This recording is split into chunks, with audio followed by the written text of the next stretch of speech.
ভাষা শেষ কৰিলে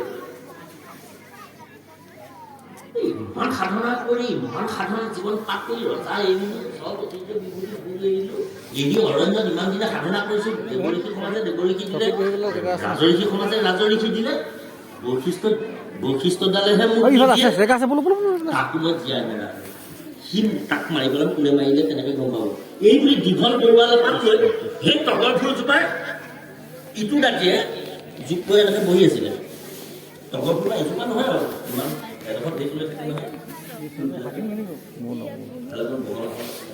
সেই তগৰ ফুলৰ বাৰীখনৰ মাজতে তগৰ ফুলৰ মাজতে জোক কৰি তৰুৱা ৰৈ আছিলে অৰুন্ধতী যদি নাথাকিলেহেঁতেন বৈশিষ্ট্য ওচৰত গৈ পেলাই বৈশিষ্ট্য ঘাট পাই কাটি ল'লে কেলে কাটিলেহেঁতেন তেজটো ভাল নহয় তেওঁ হেৰিয়া পাই আহিছিলে ৰজা ক্ষত্ৰিয় পাই আহিছিলে ৰজা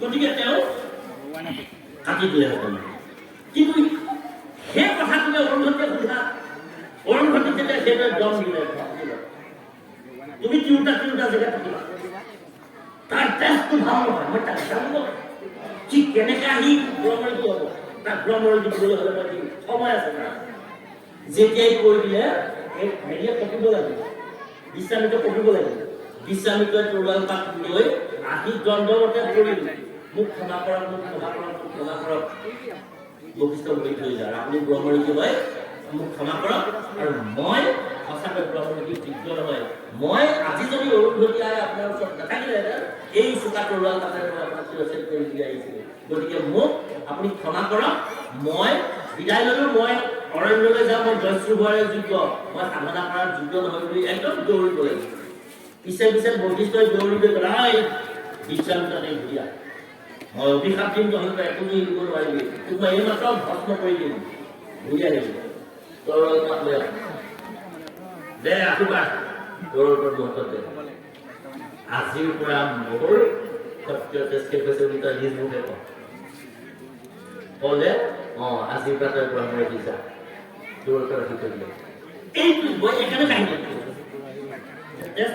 ব্ৰাহ্মণে দেখিলে ব্ৰহ্মপুত্ৰ পৃথিৱী হয় ক্ষত্ৰিয় পৃথিৱী লাভৰ কাৰণে সান্ধিয়া বুজে বৈশ্যৰ সম্পদক বাহাৰি দিনে দিনে ক্ষুদ্ৰ শৰীৰ শৰীৰ কীৰ্তনে বইন ধানাৰী পুতলৰ দুৰ্জন সৰ্জন হয় দুৰ্জনৰ মূৰ্খৰো পাৰ হয় এটা বিদ্যাৰ অভ্যাস সামান্য জনৰো পৰা মনোৰথ হোৱা আমি চব সামান্য যি আছো আমাৰ সমাৰে মনোৰথ ভাগৱতে সিদ্ধি কৰিব বাপসকল আইসকল মাতৃসকল আপোনালোকক সেৱা জনাইছোঁ আপোনাক সবে খালী শুওঁতে খাওঁতে উঠোঁতে বহোঁতে আপোনাক সবে এই বৃন্দাবনৰ আইসকলৰ নিচিনা হওক বৃন্দাবনৰ আইসকলে নাম কথা লৈ সাধন মন্ত্ৰ লৈ তেওঁলোক ঈশ্বৰ পৰায়ণ হোৱা নাই ভগৱান কৃষ্ণই বহুবাৰ দশমত বহু লীলা আছে গোপী উদ্ধৱে বন দিলা গোপীয় ধূলি ভগৱন্ত কৃষ্ণক সাক্ষাৎকাৰ লওঁতে গোপীসকলক শ্ৰেষ্ঠ ভক্ত বুলি কৈছে গতিকে গোপীসকলে কেনেকৈ ভক্তি কৰিলে আপোনালোক তালৈ আগবাঢ়ি যাওক আপোনালোকে যদি তালৈ আগবাঢ়ি যায়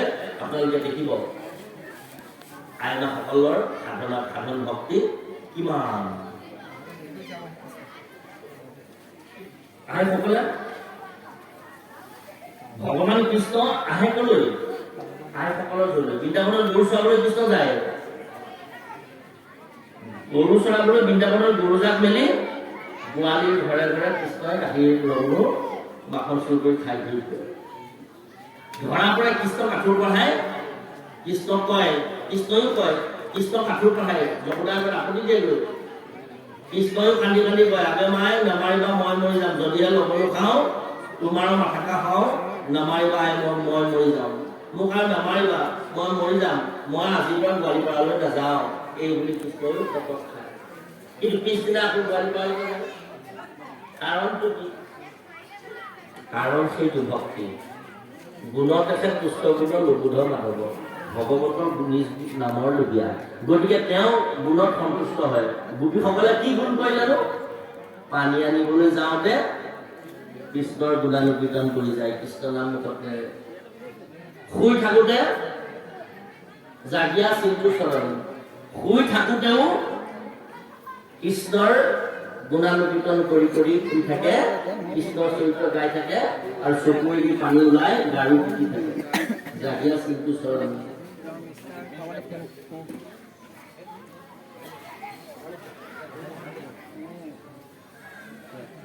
গাখীৰ খীৰাই কৃষ্ণ নামেৰে,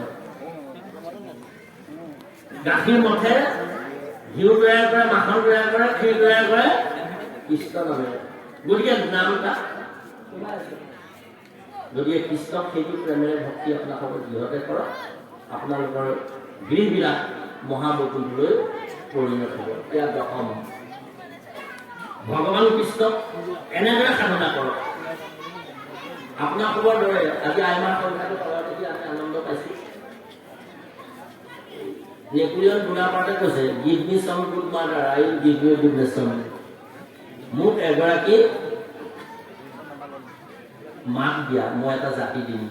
গতিকে মাতৃ হোৱাটো ইমান সম্ভৱ নহয়। মহাপুৰুষ শ্ৰীমন্ত শংকৰদেৱ গুৰুজনাই 4 স্তম্ভক কিহেৰে মাৰিছিলে? কলম লৈ হৰিচন্দ্ৰ উপাখ্যানেৰে মাৰিছিলে। কেলে? আইমাসকলক শিৰত তুলি এইবোৰ কাৰণে। কেনেকে? হৰিচন্দ্ৰ ৰজা কাহিনীটো আপোনালোকে জানে। হৰিচন্দ্ৰ ৰজাই বিশ্বামিত্ৰ লিখি ৰাজ্য দান কৰিলে। দক্ষিণা বিচাৰিলে। হৰিচন্দ্ৰ ৰজাই ৰাজমন্ত্ৰীক ক'লে, মন্ত্ৰী ৰাজভঁৰালৰ পৰা 80 কোটি স্বৰ্ণ মুদ্ৰা লৈ আহা, 8 কোটি স্বৰ্ণ মুদ্ৰা লৈ আহা। মন্ত্ৰীয়ে যাবলৈ লওঁতে বিশ্বামিত্ৰই বোলে, মূৰ্খ ৰজা, তই ৰাজ্যখন মোক অলপ আগতে দিছিলি নাই? বোলে দিছিলো। তেনেহ'লে তোৰ ৰাজ্যখনৰ ভিতৰতে ধন ভঁৰালটো নাই নেকি? বোলে আছিল। তেনেহ'লে তই ৰাজভঁৰাল ক'ত পালি? তই যে স্বৰ্ণ মুদ্ৰা আনিবলৈ যে মন্ত্ৰীক আজ্ঞা কৰিছ, হয় মহাৰাজ, মই ভবাই নাছিলো। মই ক'ৰ পৰা আপোনাক দক্ষিণা দিম? আমাৰ যেন নামঘোষাত লিখিছে, জমকা লমায়া মৃত্যুৱে বেৰিয়া আছে বা গজালি কৰি, হেনয় জীৱক কোনে ৰাখিবে ক বিনে কৃপাময় হৰি। এই জম কাল মায়া কলিয়ে যে আৱৰি আছে জীৱবিলাকক, জম কাল মায়া কলি মৃত্যু এইবিলাকে আৱৰিব নোৱাৰে তীৰ্থক, ভকতক, ভাগৱতক। গতিকে তেতিয়া তীৰ্থ কাশী আছিলে, কাশীখন তীৰ্থ আছিল। গতিকে তই কাশী লৈ যা, কাশীত ভিক্ষা কৰি যি ধন পাবি সেই ধনেৰে মোক দিবি, তাকে মই দক্ষিণা হিচাপে ল'ম, এই বুলি ক'লে। কোৱাৰ পিছত হৰিচন্দ্ৰ ৰজাই তেওঁৰ পৰিবাৰ আৰু তেওঁৰ পুত্ৰৰ ওচৰলৈ গৈ অন্তেশপুৰত প্ৰৱেশ কৰিলে। অন্তেশপুৰত ভৈৰন্ত প্ৰৱেশ একেশ্বৰে নৰদেৱ, শৈবা পটেশ্বৰী স্বামীক দেখিয়া শপতে কৰিলা সেৱ। আনন্দ গ'ল, ৰাজ আৱৰণ গ'ল, কান্দি কাটি শোকাকুৰ মন চৰিত্ৰৰে স্বভাৱেৰে মুখখন লৈ অন্তেশপুৰত সোমালেগৈ, শৈবা ওচৰ পালেগৈ। শৈবাক দেখি ক'লে, অন্তেশপুৰত ভৈৰন্ত প্ৰৱেশ একেশ্বৰে নৰদেৱ, শৈবা পটেশ্বৰী স্বামীক দেখিয়া শপতে কৰিলা সেৱ। শৈবা কবুলন্ত শুনা মহাদয়, যেন কথা হৈয়াও আছে, বিশ্বামিত্ৰ লিখি মূত পুজিলন্ত, দান দিলো সামৰ ৰাজে। মহাদেৱ, বৰ ডাঙৰ কথা এটা হ'ল। বোলে কি? বৰ ডাঙৰ কথা। বিশ্বামিত্ৰই লিখিয়ে দান বিচাৰিলে ৰাজ্যখন, মই দান দি দিলো। তুমি আমি দুহি কাশ্যপ পুত্ৰ সবে দিলো সবে ধন ধান, ৰাজ্যত থাকিবে নেদন্ত আমাক যাইবে লাগে আন ধান। তুমি আমি ধন ধান ঐশ্বৰ্য বিভূতি যিবিলাক আছিলে গোটেইবিলাক দিলো, তোমাৰ গা অলংকাৰ, মোৰ গাৰ অলংকাৰ আভৰণ সকলো দিলো। এতিয়া তুমিয়ে আমি গোটেইবিলাক ইয়াৰ পৰা ৰাজ্যৰ পৰা ওলাই বেলেগলৈ গুচি যাব লাগিব, লাগে ব'লা। চাওক, শংকৰদেৱ মহাপুৰুষে হৰিচন্দ্ৰ কথা প্ৰথম কৰিলে। আমাৰ বাপ এজনে, স্বামী এজনে এইভাগে আপোনাক আইগৰাকীক নুসুধাহে কিবা এটা দি থৈ ক'ৰবালৈ আহি ক'ৰবাৰ পৰা আহি ঘৰ সময় কৈছোঁ, তাৰপৰা আমাৰ একেবাৰে কি কৰিব পাৰোঁ। বেয়া পাব নালাগে বাৰু, এতিয়া যুৱ সাপেক্ষ কথাটো। কিন্তু হৰিচন্দ্ৰ ৰজাই গোটেই ৰাজ্যখন দিলে, ধন সোণ হীৰামণি মুকুতা দিলে, গা ঘৰৰ কাপোৰ কানি তোমাৰ অলংকাৰো দিলে, বাকলি কল পিন্ধি সামান্য বস্ত্ৰ পিন্ধি ওলাই যাব লাগে। শৈবাই কি কৰিলে? শৈবাই বুলন্ত প্ৰভু কৰিলা ভাল, ইটো ৰাজ্য ভোগ ভুঞ্জি যিবোৰ কত কাল, বিশেষ পাত্ৰক দান দিলা, আনন্দ দেৱতা পিতৃৰ আমি খুজিলো ধাৰ। আমি ৰজা হৈ কেইদিন থাকিম, এদিনটো মৰিয়ে থাকিম। আমি ৰজা হৈ মৰিলো বুলি কোনে গম পালেহেঁতেন। গতিকে এতিয়া ৰজা হৈ আমি হৰিচন্দ্ৰ ৰজাই চব আছিলে, থকা পিছতো বিচাৰিত ঋষিক দান দিলো বুলি আমাৰ কথাটো চৈতন্যপুৰে গম পালে। গতিকে আমি বৰ ভাল কাম কৰি আছো আমি। গতিকে আমি এটাইকেইটা এতিয়া ৰাইজৰ পৰা ওলাই যামগৈ বলক। দেখিলেনে বাৰু? এইটো ত্যাগ কৰিছে, ত্যাগত শান্তি নিৰন্তৰম। গতিকে তাৰ পৰা হৰিচন্দ্ৰ উপাখ্যানৰ পৰা আৰম্ভ কৰিলে শংকৰদেৱ মহাপুৰুষে আমাৰ আইমাসকলক ক'লে। সেয়ে আইসকলক মহিলা বোলে। কেলে মহিলা বোলে? মহান যুগ আহিলা মহিলা, মহান আহিলা, মহা আহিলা মহিলা। মহা আহিলা, মহা কি? এই ব্ৰহ্মাণ্ডৰ ভিতৰত মহান কি আছে? এই ৰবি ঠাকুৰে গীতাঞ্জলি লিখিছে, সীমাৰ মাজে অসীম তুমি বাজাও আপোন চোৰ, আমাৰ মাজে তোমাৰ প্ৰকাশ কায়ক মধুৰ। সীমাৰ মাজে অসীম তুমি বাজাও আপোন চোৰ। এই গোটেই বিশ্ব ব্ৰহ্মাণ্ডখন, অসীম ব্ৰহ্মাণ্ডখনত যিজনে সীমান্ত কৰিছে, জাকৰ ভয়ে চন্দ্ৰবীৰ্য প্ৰবল সংসাৰে, পলাই জগতৰে মৃত্যু জীপ্ৰভোগৰ দৰে। একো নাই, কিন্তু কিবা এটা আছে। বিজ্ঞানীসকলে কৈছে এইখন শূন্য নহয়, শূন্য। ইয়াত কিবা এটা আছে। 1 কিলোমিটাৰ বৰ্গক্ষেত্ৰৰ বায়ুমণ্ডল যদি সংকুচিত কৰি চেপি পেলাই এটা ডাক টিকেটৰ সমান পদাৰ্থ ওলাব। তাৰমানে শূন্য নহয়, বিজ্ঞানে সিদ্ধান্ত দিলে। গতিকে সীমাৰ মাজে অসীম তুমি, এই কেনে ধুনীয়াকে আপুনি জাতিলাও গুটিটো দিছে, গুটিটো লাহেকে গছজোপা গছি আমি কেনেকে জাতিলাও লাগি আছে। কোনে লগাইছে জাতিলাও গুটিটো? কি এনে শক্তিটো আছে? বাকচত ভৰাই থৈ দিয়কচোন, এটা গুটি দিলে এটা গুটি বাকচত ভৰাই থৈ দিয়ক, ই গুটি হৈ থাকিব। তেতিয়া জাতিলাও লগাই এইবিলাক খুৱাই আছে। এইটো যে এইবিলাক যে কৰাই আছে কোনে? যিজনে কৰাই আছে। অসীম তুমি, সেইজনে অসীম। বাজাও আপোন চোৰ, আপোন চোৰে গীত জ্বলাই আছে, আপোন চোৰে বজাই আছে।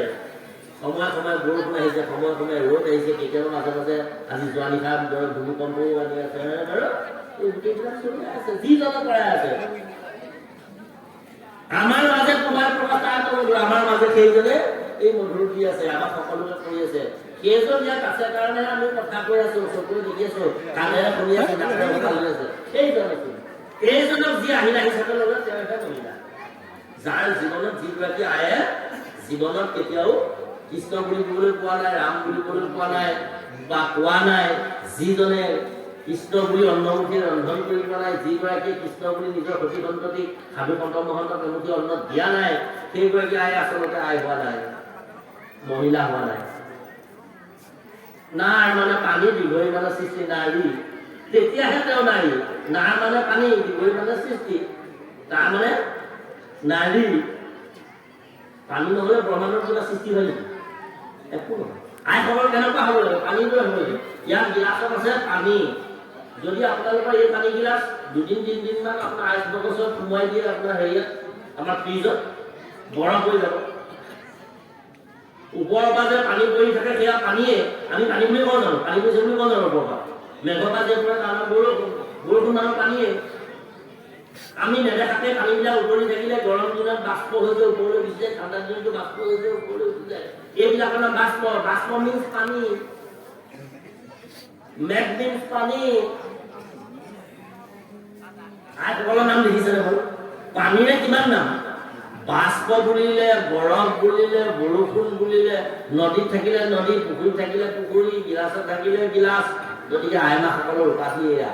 গতিকে আইসকল সেইগৰাকীকে আই বুলিব পাৰি, সেইগৰাকীকে নাৰী বুলিব পাৰি। আৰু সেইকাৰণে মহাপুৰুষ কৃপালুগুৰু শ্ৰীমন্ত শংকৰদেৱ গুৰুজনাই প্ৰথম স্কন্ধত ভাগৱতত আইসকলেৰে ভাগৱত আৰম্ভ কৰিছে। মই ভাগৱতৰ প্ৰথম স্কন্ধৰ অকণমান কম আৰু দশম অকণমান কম আৰু ভাগৱত দ্বাদশ স্কন্ধ অকণমান কম। আৰু প্ৰথম স্কন্ধত আকৌ মই আগবাঢ়ি আমি অধম আগবাঢ়ি গৈছো বাপাইসকল, আইসকল।